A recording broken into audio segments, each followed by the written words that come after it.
فرزند زہرا یہ حالات برے ہیں۔ کاشانۂ بصیرت ایک ایسا مکمل یوٹیوب چینل جس پر محروم بصارت کے لیے بالخصوص اور تمام افراد کے لیے بالعموم سینکڑوں کی تعداد میں اسلامی کتب دستیاب ہیں۔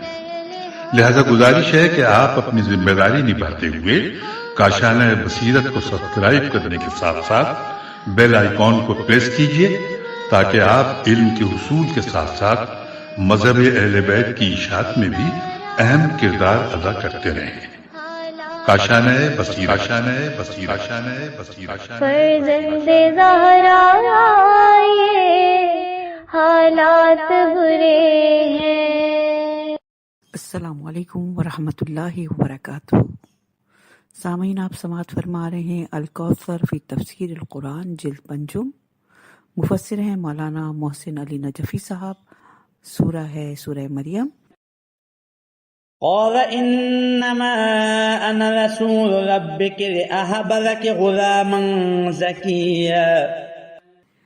اس نے کہا، میں تو بس آپ کے پروردگار کا پیغام رساں ہوں تاکہ آپ کو پاکیزہ بیٹا دوں۔ تفسیر آیت۔ آپ کے رب کا رسول ہوں، ایک مہم کے لیے آپ کے رب کا فرستادہ ہوں۔ یہ کیسا واقعہ ہے جس سے ثابت ہو رہا ہے کہ غیر نبی پر بھی جبرائیل کا نزول ہوتا ہے اور اللہ غیر نبی کی طرف بھی اپنا رسول بھیجتا ہے۔ میں تجھے پاکیزہ لڑکا دوں گا۔ قابل توجہ بات یہ ہے کہ اللہ کا فرستادہ اس بات کو اپنی طرف نسبت دیتا ہے کہ میں لڑکا دوں۔ کہنا یہ چاہیے کہ اللہ کی طرف سے لڑکا دوں۔ جواب یہ ہے کہ اگر کوئی شخص کسی کی طرف سے نمائندہ یا وکیل ہو تو کبھی اس فعل کو اس ذات کی طرف نسبت دیتا ہے جس کا نمائندہ یا وکیل ہے، اور کبھی اپنی طرف نسبت دیتا ہے۔ جب اپنی طرف نسبت دیتا ہے تو نمائندہ ہونا اس بات پر قرینہ ہے کہ یہ عمل میرا اپنا نہیں ہے، جیسے حضرت عیسیٰ علیہ السلام نے فرمایا۔ سورہ آل عمران کی آیت نمبر 49 میں ارشاد باری تعالیٰ ہے، اور میں اللہ کے حکم سے مادر ذات اندھے اور برس کے مریض کو تندرست اور مردے کو زندہ کرتا ہوں۔ یہاں بھی باذن اللہ قرینہ ہے کہ یہ عمل اللہ کا ہے۔ اہم نکات۔ نمبر 1، اللہ کے نمائندوں کا عمل اللہ کا عمل ہوتا ہے۔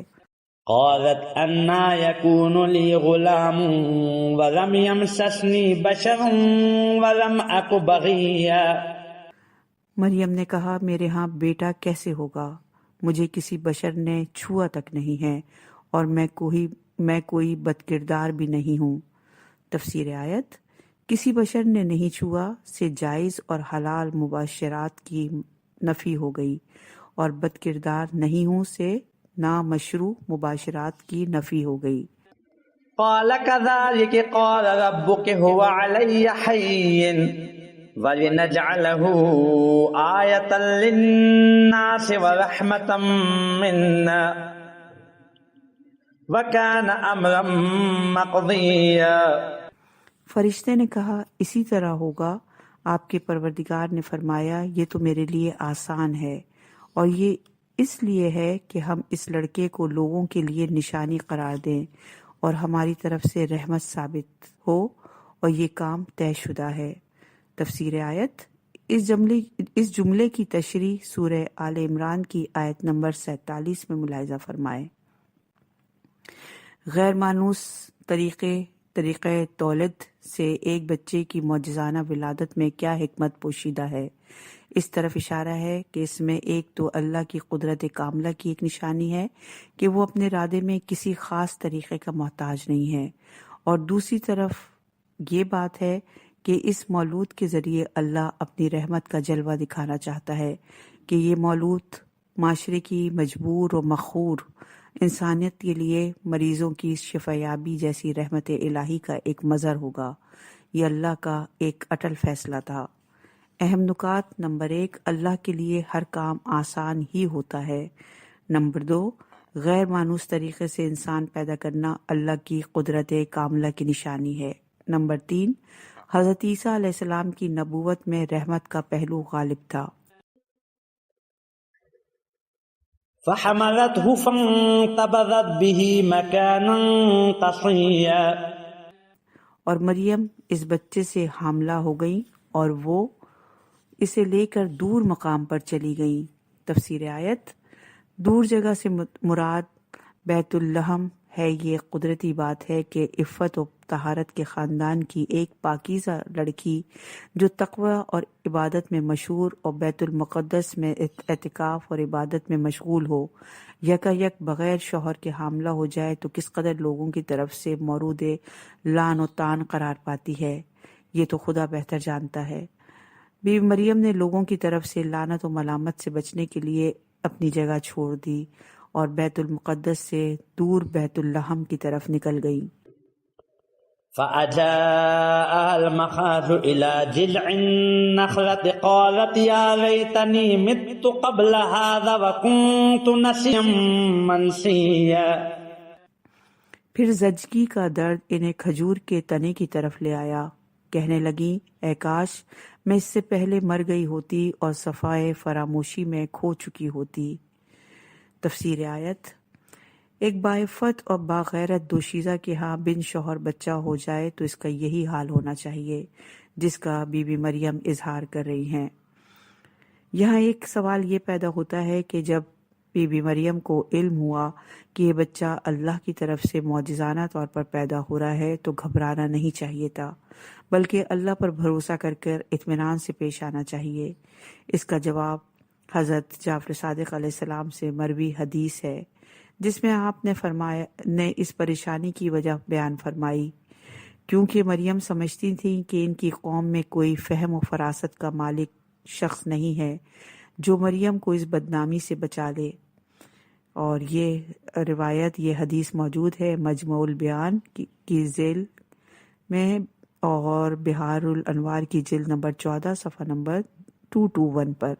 فناداها من تحتها ألا تحزني قد جعل ربك تحتك سريا وهزي إليك بجذع النخلة تساقط عليك رطبا جنيا. فرشتے نے مریم کے پائن پا سے آواز دی غم نہ کیجیے، آپ کے پروردگار نے آپ کے قدموں میں ایک نہر جاری کی ہے، اور کھجور کے تنے کو ہلائیں کہ آپ پر تازہ کھجوریں گریں گی. تفسیر آیت: پائنتی سے مریم کو پکارنے والا کون تھا؟ اکثر کے نزدیک جبرائیل یا فرشتے تھے، بعض کے نزدیک حضرت عیسیٰ علیہ السلام تھے. اس پر قرینہ پائنتی سے کو قرار دیتے ہیں کہ اس وقت بی بی مریم کی پائنتی میں نومولود حضرت عیسیٰ تھے، لیکن یہ بات ثابت نہیں کہ حضرت عیسیٰ علیہ السلام نے اس مرحلے میں کوئی کلام کیا ہو. بہرحال کلام کا مضمون یہ ہے کہ غم نہ کر، تیرے رب نے تیرے نیچے چشمہ پیدا کیا ہے. بی بی مریم کو غم اپنی بدنامی کا تھا. تسلی کے لیے چشمے کی نوید سنائی جا رہی ہے اور کھانے کے لیے تازہ کھجور کی. چاہیے تو یہ تھا کہ بدنامی سے بچنے کے لیے پہلے کوئی سبیل بیان فرما دیتا، بعد میں کھانے کی خبر سناتا. جواب یہ ہے کہ بدنامی سے بچنے کا مسئلہ اگرچہ بی بی مریم کے لیے کھانے پینے کے مسئلے سے زیادہ سنگین تھا، تاہم اللہ تعالیٰ نے چشمے اور تازہ کھجور فراہم کر کے بی بی مریم علیہ السلام کو یہ جتایا کہ تیرا رب تیرے چھوٹے مسائل میں تجھ پر نظر رکھتا ہے. جہاں وہ تیرے کھانے پینے کا خیال رکھتا ہے وہاں تجھے بدنامی کے بارے میں فکر مند نہیں ہونا چاہیے. کھجور کے تنے کو ہلانے کے حکم میں اس بات کی تصریح ہے کہ اگر کوئی عمل انسان خود انجام دے سکتا ہے اسے اللہ خود انسان پر چھوڑ دیتا ہے. فَكُلِي وَاشْرَبِي وَقَرِّي عَيْنًا فَإِمَّا تَرَيِنَّ مِنَ الْبَشَرِ أَحَدًا فَقُولِي إِنِّي نَذَرْتُ لِلرَّحْمَنِ صَوْمًا فَلَنْ أُكَلِّمَ الْيَوْمَ إِنسِيًّا. پس آپ کھائیں اور پئیں اور آنکھیں ٹھنڈی کریں، اور اگر کوئی آدمی نظر آئے تو کہہ دیں میں نے رحمان کے لیے روزے کی نظر مانی ہے، اس لیے آج میں کسی آدمی سے بات نہیں کروں گی. تفسیر آیت: یہاں سے اصل پریشانی کا حل بیان ہونا شروع ہو گیا کہ بچے کے بارے میں نہ کوئی آپ کو پریشانی لاحق ہوگی، نہ کچھ بولنے کی ضرورت پیش آئے گی. آپ چپ کر روزہ رکھ لیں، مسئلے کا حل ہمارے ذمے ہے۔ واضح رہے کہ اس زمانے کی شریعت میں چپ کر روزہ رکھنے کا شرعی جواز تھا، اسلامی شریعت میں یہ حکم منسوخ ہے۔ فأتت به قومها تحمله قالوا يا مريم لقد جئت شيئا فريا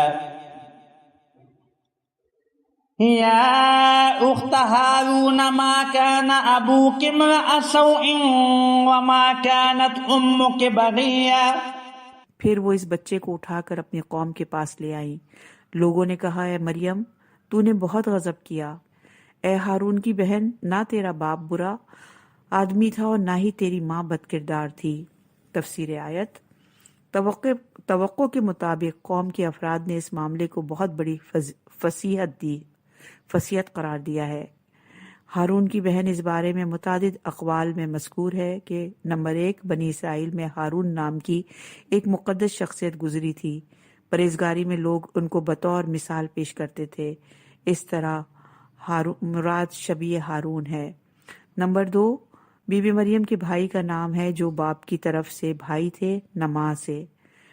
نمبر 3، ہارون سے مراد حضرت موسیٰ علیہ السلام کے بھائی ہارون ہیں اور اس سے مراد برادری ہے، جیسے اخوت تمیم کہتے ہیں۔ مغیرہ بن شعبہ کہتے ہیں کہ مجھے رسول اللہ صلی اللہ علیہ وآلہ وسلم نے نجران کی طرف روانہ کیا۔ وہاں لوگوں نے کہا کہ جب ہارون اور عیسیٰ علیہ السلام میں بڑا فاصلہ ہے، میں نے واپس آ کر رسول اللہ صلی اللہ علیہ وسلم کی خدمت میں عرض کیا تو فرمایا، کیا تم نے نہیں کہا کہ وہ سابقہ انبیاء اور صالحین کے نام سے موسوم کیا کرتے تھے؟ اور یہ روایت ہے کتاب سعد السعود کے صفحہ نمبر 221 پر۔ نیز بی بی مریم علیہ السلام کا تعلق نسل ہارون کے قبیلے لاوی سے ہے، لہٰذا جیسے کہتے ہیں اخت ہارون کہنا بھی درست ہے، جیسے کہتے ہیں اخا ہاشم اخا تمیم کہتے ہیں، اسی طرح اخت ہارون کہنا بھی درست ہے۔ فأشارت إليه قالوا كيف نكلم من كان في المهد صبيا۔ بس مریم نے بچے کی طرف اشارہ کیا، لوگ کہنے لگے ہم اس سے کیسے بات کریں جو بچہ ابھی گہوارے میں ہے۔ تفسیر آیت: بی بی مریم علیہ السلام کو یقین تھا کہ بچہ خود ماں کی طہارت کی گواہی دے گا۔ یہ یقین یا تو سابقہ تجربے سے آیا کہ اگر پائنتی سے بات کرنے والے خود عیسیٰ علیہ السلام تھے، یا فرشتوں کے کہنے پر یقین آیا ہوگا۔ یہ بات زیادہ قرین واقعہ نظر آتی ہے کہ جہاں چپ کر روزہ رکھنے کا حکم آیا ہے، وہاں اس بات کی یقین دہانی ہو گئی ہوگی کہ بچہ خود گواہی دے گا۔ منکرین معجزہ کو ماضی بعید کے معنوں میں لے جا کر یہ ترجمہ کرتے ہیں کہ ہم اس سے کیا بات کریں جو کل کا بچہ گہوارے کا ہے، جبکہ یہاں سبت کے معنوں میں آیا ہے، جیسا کہ سابقہ آیت میں ہے۔ اس لفظ کا سبت کے معنوں میں آنا اصطلاح اور قرآنی استعمال میں فراوان ہے، جیسے سورہ بنی اسرائیل کی آیت نمبر 33 میں کہ جو شخص مظلوم مارا جائے تو ہم نے اس کے ولی کو قصاص کا اختیار دیا ہے، بس اسے بھی قتل میں حد سے تجاوز نہیں کرنا چاہیے، یقیناً نصرت اسی کی ہوگی، یعنی نصرت لازمی اور ثابت ہے۔ نیز سورہ آل عمران کی آیت نمبر 46 اور سورہ مائدہ کی آیت نمبر 110 میں فرمایا ہے، ارشاد باری تعالیٰ ہے، اور وہ لوگوں سے گہوارے میں اور بڑی عمر میں گفتگو کرے گا اور صالحین میں سے ہوگا۔ اور آگے آیت میں ہے کہ تم گہوارے میں اور بڑے ہو کر لوگوں سے باتیں کرتے تھے۔ ان دو آیات میں کسی کے بغیر گہوارے میں بات کرنے کی صراحت موجود ہے۔ قال انی عبد اللہ آتانی الکتاب وجعلنی نبیا وجعلنی مبارکا اینما کنت واوصانی بالصلاة والزکاة ما دمت حیا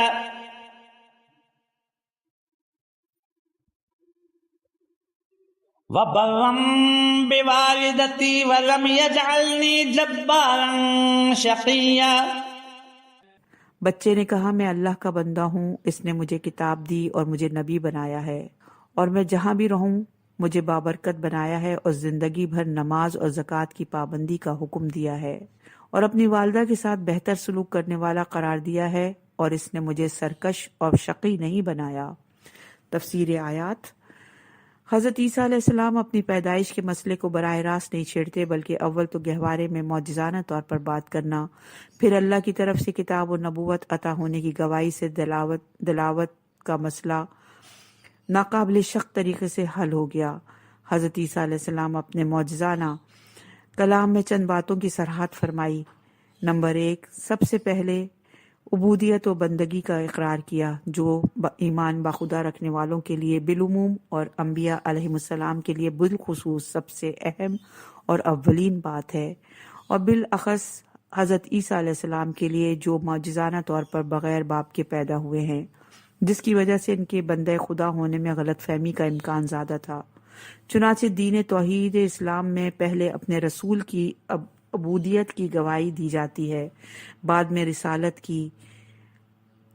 حضرت امیر المومنین علیہ السلام فرماتے ہیں، میری عزت کے لیے یہ بات کافی ہے کہ میں تیرا عبد ہوں۔ نمبر 2، اس نے مجھے کتاب دی ہے، مستقبل میں کتاب دینا یقینی ہے، اس لیے کہا گیا کہ اس نے مجھے کتاب دی ہے، یا کتاب دینے کا عمل انجام پا چکا ہے۔ دونوں باتیں ممکن ہیں، لیکن آیت کا ظہور اس بات پر دلالت ہے کہ حضرت عیسیٰ علیہ السلام کو اولیت میں کتاب دے دی گئی ہے۔ چنانچہ اس آیت کے ذیل میں لکھتے ہیں، چنانچہ بغوی معلم تنزیل میں اس آیت کے ذیل میں لکھتے ہیں کہ اکثر نے کہا کہ عیسیٰ کو انجیل اس وقت دی گئی جب آپ چھوٹے بچے تھے، لیکن مردوں والی عقل رکھتے تھے۔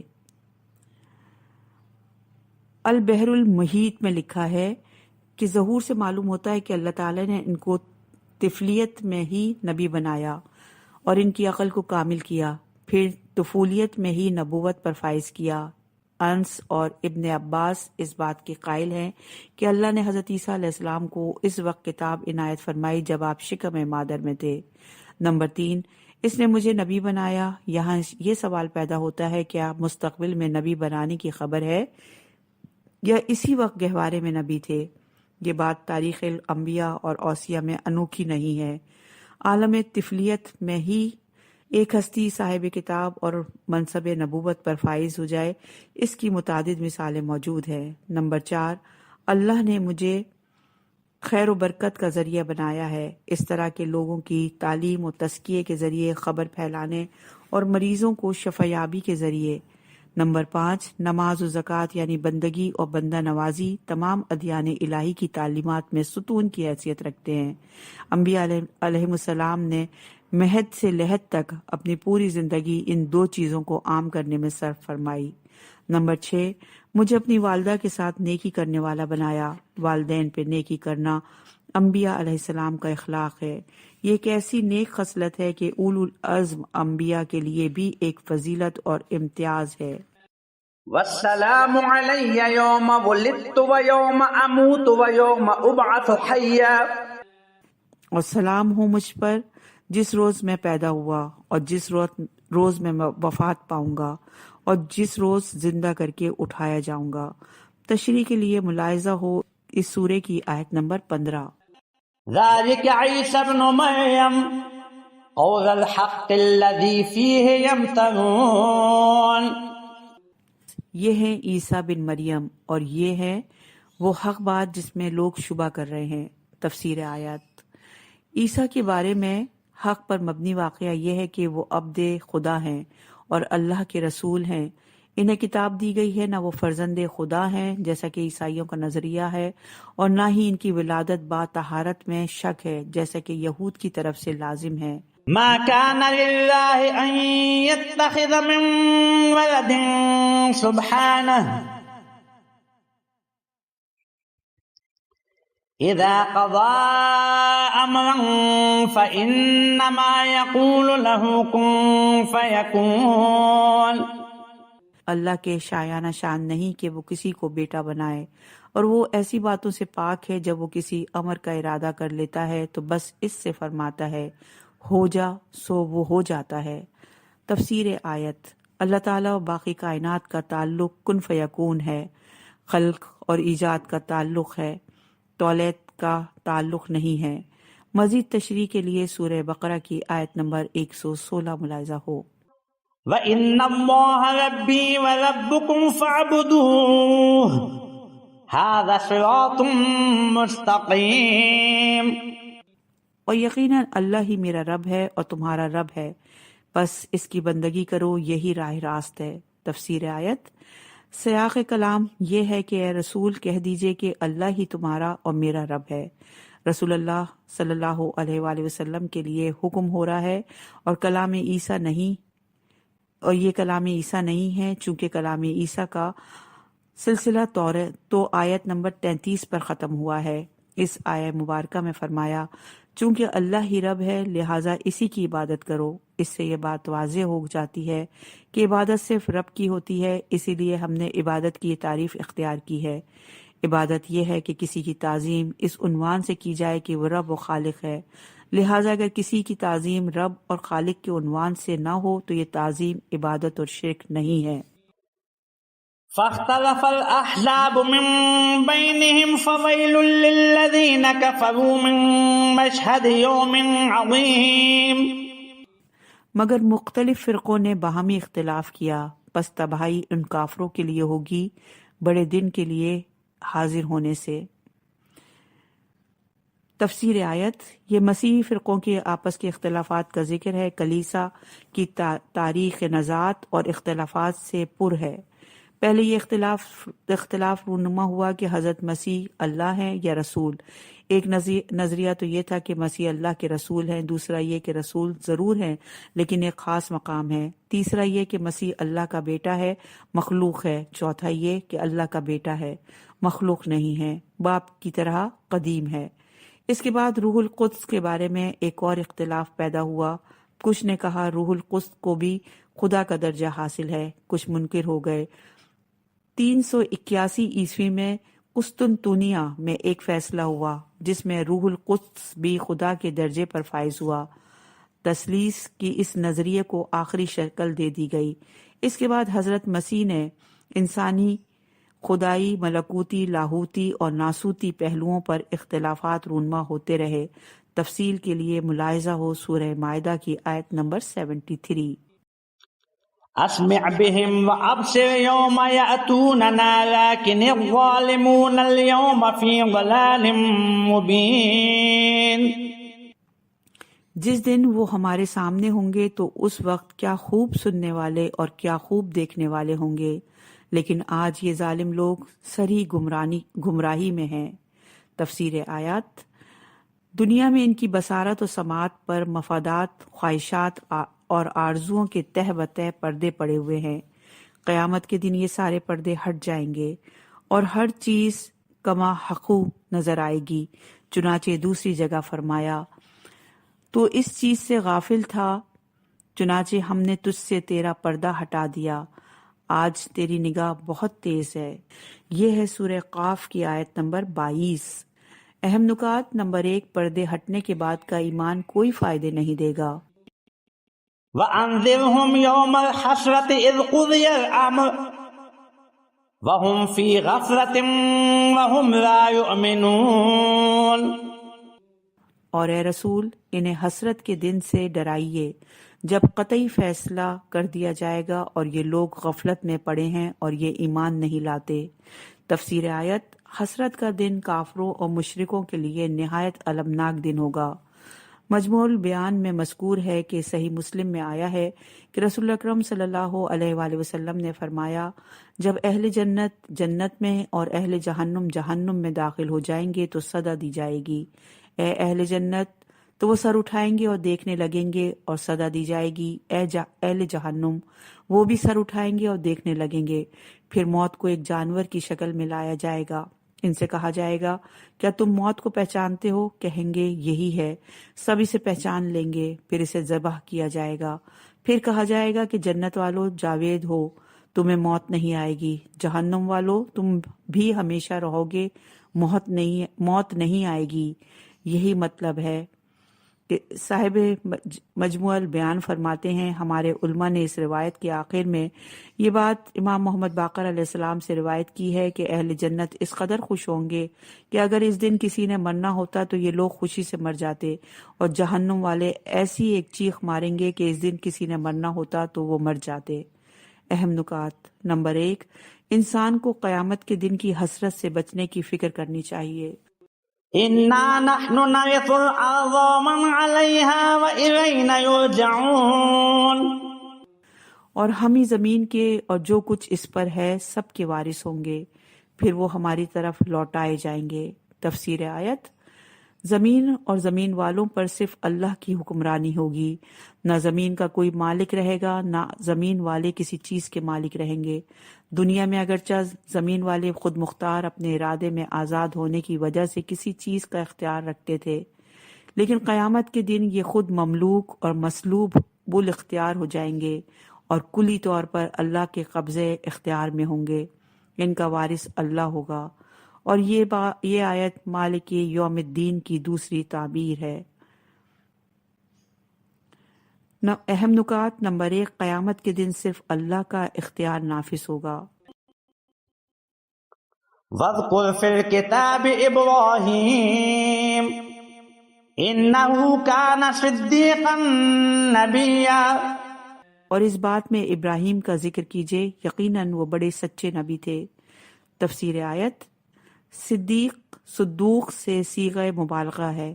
سچائی میں انتہائی اعلیٰ مقام پر فائز ہونے والا ابراہیم اپنے ایمان بالتوحید میں سچائی کے ایک ایسے مقام پر فائز تھے کہ ان کے ذہن و خیال میں غیر اللہ کے لیے کوئی گنجائش نہ تھی، اسی لیے وہ وقت کے طاغوت کے مقابلے میں اکیلے ڈٹ گئے اور آتش نمرود میں جاتے ہوئے روح الامین جیسے مقتدر فرشتے کو بھی خاطر میں نہیں لائے۔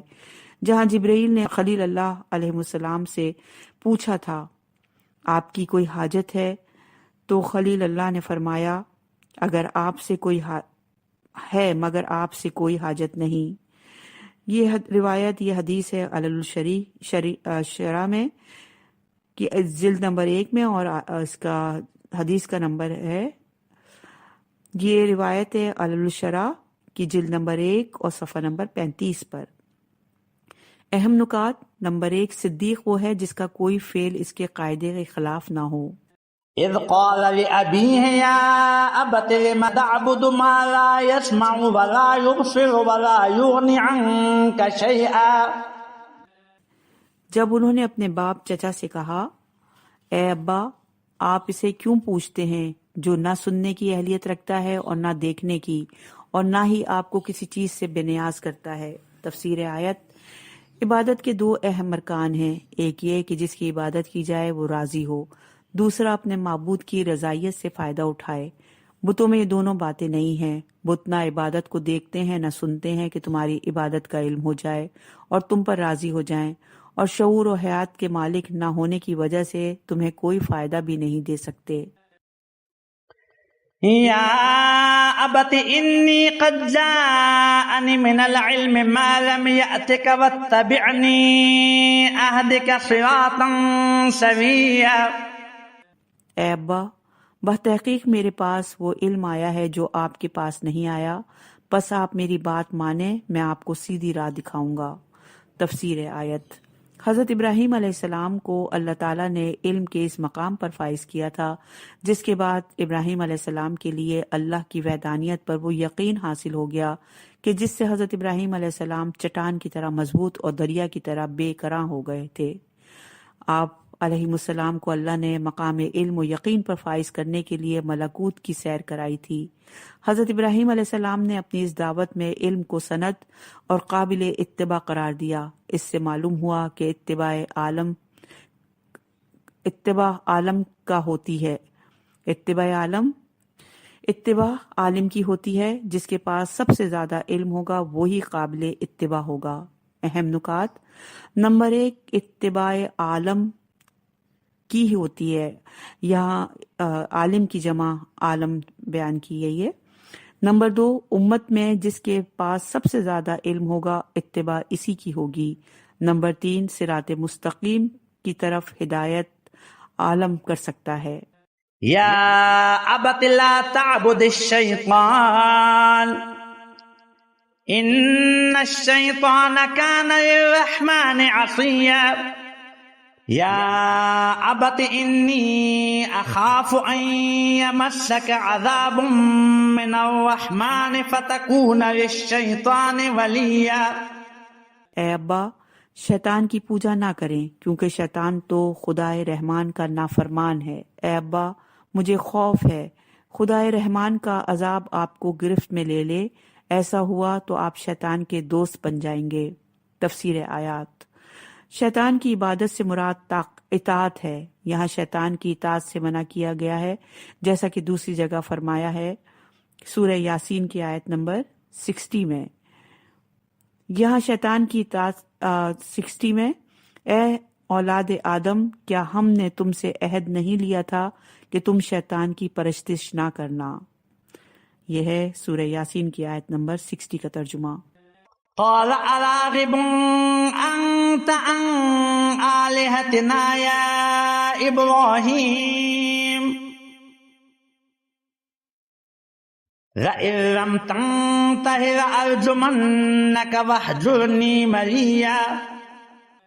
اس نے کہا، اے ابراہیم، کیا تو میرے معبودوں سے برگشتہ ہو گیا ہے؟ اگر تو باز نہ آیا تو میں تجھے ضرور سنسار کروں گا اور تو ایک مدت کے لیے مجھ سے دور ہو جا۔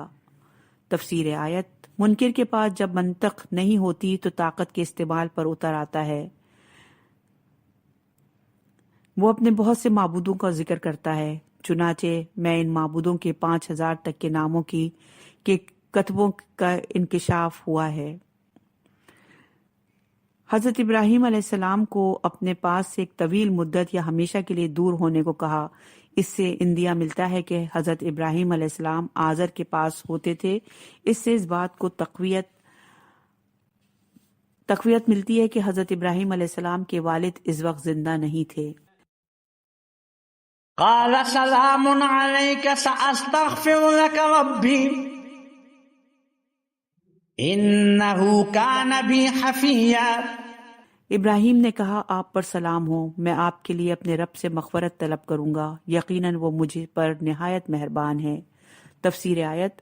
کفر و ایمان کے درمیان آداب کلام اور سلوک و رویے میں فرق نمایاں ہے۔ کفر کی طرف سے سنگساری کی دھمکی اور اپنے سے دور کرنے کی بات ہو رہی ہے، اور ایمان کی طرف سے ابھی بھی سلام اور استغفار ہے۔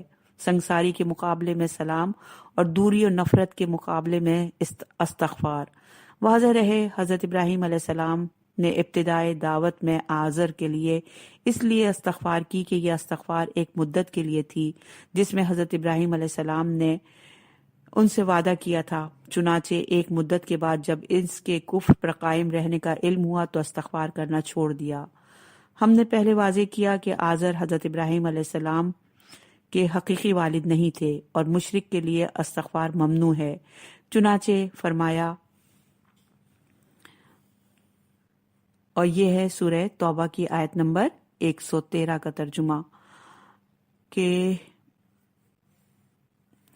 نبی اور ایمان والوں کو یہ حق نہیں پہنچتا کہ وہ مشرکین کے لیے استغفار کریں۔ اور حضرت ابراہیم علیہ السلام نے استغفار کے بارے میں فرمایا، اور یہ بھی سورہ توبہ کی آیت نمبر 114 ہے، اور وہاں ابراہیم کا اپنے باپ چچا کے لیے مغفرت طلب کرنا اس وعدے کی وجہ سے تھا جو انہوں نے اس کے ساتھ کر رکھا تھا، لیکن جب ان پر یہ بات کھل گئی کہ وہ دشمن خدا ہیں تو وہ اس سے بیزار ہو گئے۔ دعوت حضرت ابراہیم علیہ السلام کے ابتدائی دنوں کے بعد حضرت ابراہیم علیہ السلام پر واضح ہو گیا تھا کہ آزر عدو اللہ کے دشمن ہیں، تو اس سے بیزاری اختیار کی۔ جبکہ حضرت ابراہیم علیہ السلام اپنی آخری زندگی میں اپنے والدین کے لیے دعائے مغفرت کرتے ہیں، اے میرے اللہ، اے میرے رب، مجھے اور میرے والدین اور ایمان والوں کو بروز حساب مغفرت سے نواز۔ اور یہ ہے سورہ ابراہیم کی آیت نمبر 41 کا ترجمہ ہم نے پیش کیا۔ اس سے معلوم ہوا کہ آزر حضرت ابراہیم علیہ السلام کے والد نہیں، آزر تو اللہ کا دشمن تھا، اس سے بیزاری ہوئی تھی۔ اب آخری عمر میں اس کے لیے طلب مغفرت کیسے ممکن ہے؟ اہم نکات۔ نمبر 1، ابتدائے دعوت میں ابراہیم علیہ السلام نے آزر کو اللہ کا دشمن ٹھہرایا اور اس سے بیزاری اختیار کی۔ نمبر 2، آخری عمر میں حضرت ابراہیم علیہ السلام نے اپنے والد کے لیے طلب مغفرت کی۔ اس سے معلوم ہوا کہ آزر والد نہیں تھے۔ وَأَعْتَزِلُكُمْ وَمَا تَدْعُونَ مِن دُونِ اللَّهِ وَأَدْعُو رَبِّي عَسَىٰ أَلَّا أَكُونَ بِدُعَاءِ رَبِّي شَقِيًّا۔ اور میں تم کو لوگوں سے نیز اللہ کے سوا جنہیں تم پکارتے ہو ان سے علیحدہ ہو جاتا ہوں، اور میں اپنے پروردگار ہی کو پکاروں گا۔ مجھے امید ہے کہ میں اپنے رب سے مانگ کر کبھی ناکام نہیں رہوں گا۔ تفسیر آیت: جب حضرت ابراہیم علیہ السلام کو معلوم ہوا کہ یہ لوگ راہ راست پر نہیں آئیں گے تو ان سے کنارہ کش ہونے کا فیصلہ کیا۔ ان کے معبود سے تو پہلے ہی کنارہ کش تھے۔ حضرت ابراہیم علیہ السلام اپنے رب کو پکارتے ہیں اور امید رکھتے ہیں کہ یہ پکار سود مند رہے گی۔ آداب بندگی ہے کہ عبادت بجا لا کر اپنی عبادت کو ہیچ سمجھے، قبولیت کی امید رکھے اور ہمیشہ خوف و رجا، بیم و امید کے درمیان رہے۔ صرف خوف نہیں ہونا چاہیے چونکہ یہ نا امیدی اور کفر کی علامت ہے، اور صرف امید نہیں ہونی چاہیے چونکہ یہ خود پسندی ہے، بندگی نہیں۔ اہم نکات: نمبر 1، عمل کر کے قبولیت کی امید میں رہنا چاہیے، جیسا کہ گناہ کر کے عذاب کے خوف میں رہنا چاہیے۔ فَلَمَّا اعْتَزَلَهُمْ وَمَا يَعْبُدُونَ مِن دُونِ اللَّهِ وَهَبْنَا لَهُ إِسْحَاقَ وَيَعْقُوبَ